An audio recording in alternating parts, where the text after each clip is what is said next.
కాంగ్రెస్ ప్రభుత్వంలో ఉన్న 22 పథకాలు ఎక్కడికెళ్లాయని ప్రశ్నించారు టీపీసీసీ ప్రధాన కార్యదర్శి ఎంఆర్జీ వినోద్ రెడ్డి. డబుల్ బెడ్రూమ్లు ఎప్పటికీ దిక్కులేవని, రుణమాఫీ కాలేదని, ఎల్ఆర్ఎస్ పేరుతో ప్రజలను మోసం చేసేందుకు కేసీఆర్ ప్రయత్నిస్తున్నారని ఆయన అన్నారు. కాంగ్రెస్ పార్టీకి తప్పకుండా కూడా విజయాన్ని సహకరిస్తారు. నేను ఏ ఊళ్ళకి పోయినా కూడా ప్రజలు ఒకటే అడుగుతున్నారు, మనం మాకు ఈ ఇంట్లో ఎట్లా వచ్చినాయి అని అడిగితే ఇందిరమ్మ పథకం ద్వారా వచ్చినాయి, లేకపోతే చంద్రశేఖరరావు గారు ముఖ్యమంత్రి గారు డబుల్ బెడ్రూమ్ ఇస్తున్నారు. మొన్న జరిగిన హైదరాబాద్లో సిఎల్పి నాయకుడు భట్టి విక్రమార్క గారు, శ్రీనివాస్ యాదవ్ గారు, మేమందరం భట్టి విక్రమార్క గారితో వెళ్ళి మేము ఒకటే చూపించాం. 1,00,000 ఇళ్ళు మీరు కడతా ఉన్నారు కదా, 1,00,000 ఇళ్ళు ఎక్కడున్నాయి అంటే కేవలం 3,000 ఇళ్ళు మొత్తం హైదరాబాద్ జిహెచ్ఎంసీ లిమిట్స్లో 3,000 ఇంద్రమ్మ ఇళ్ళు జరిగింది.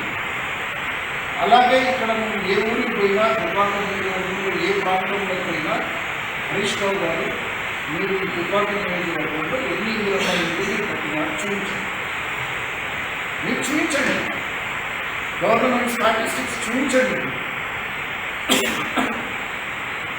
ప్రతి ఒక్క దుబ్బాక నియోజకవర్గంలో ప్రజలు చెప్తున్నారు, మాకు ఇల్లు వచ్చింది, మాకు ఇది వచ్చింది, కేవలం ఇంద్రమ్మ పథకం ద్వారా వచ్చింది, లేదంటే రాజశేఖర రెడ్డి గారి హయాంలో కాంగ్రెస్ పార్టీ హయాంలో మాకు వచ్చినాయి, కానీ టీఆర్ఎస్ దాంట్లో కేవలం మాటలు తప్పించి మాకు వచ్చింది ఏది లేదు.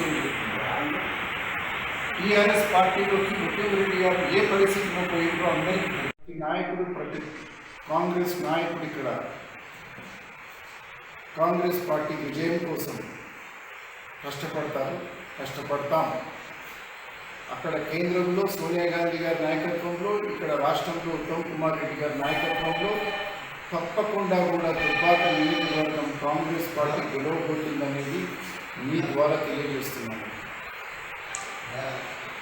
హరీష్ రావు గారు ఎక్కడికి ఉప ఎన్నిక జరిగినా కూడా ఆ ఉప ఎన్నిక ఉన్న నియోజకవర్గాన్ని నాకు 2 సిద్దిపేట అదొక కన్ను ఇదొక కన్ను అంటాడు.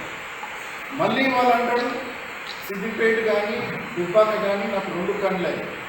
కరీంనగర్కి పోతే కరీంనగర్ నాకు 2వ కన్ను అంటాడు. అసలు ఎన్ని కన్నులు ఉన్నాయి హరీష్ రావు గారిని నేను మీ ద్వారా అడుగుతున్నాను. హరీష్ రావు గారు ఈరోజు టీఆర్ఎస్ చెందినటువంటి అందరి నాయకులను కూడా ఈరోజు దుబ్బాకలో ధనబలంతో, ఖండబలంతో, పోలీస్ జులుముతో ఈ ఎన్నిక గెలవాలని ప్రయత్నిస్తున్న హరీష్ రావు గారు. నేను హరీష్ రావు గారిని ఒకటే అడుగుతున్న, హరీష్ రావు గారు ఇంతమంది శాసనసభ్యులను ఇంతమంది డబ్బులతో దింపడం మీకు అవసరమా అంటే దాని అర్థం ఏంటి? కాంగ్రెస్ పార్టీ పిండుకుంటుంది, ప్రజా వ్యతిరేకత టీఆర్ఎస్ ఉందని వాళ్ళ దాంట్లో భయం పెట్టుకోవడం స్టార్ట్ అవుతుంది. దుబ్బాక ప్రజలు కాంగ్రెస్ పార్టీకి తప్పకుండా కూడా విజయ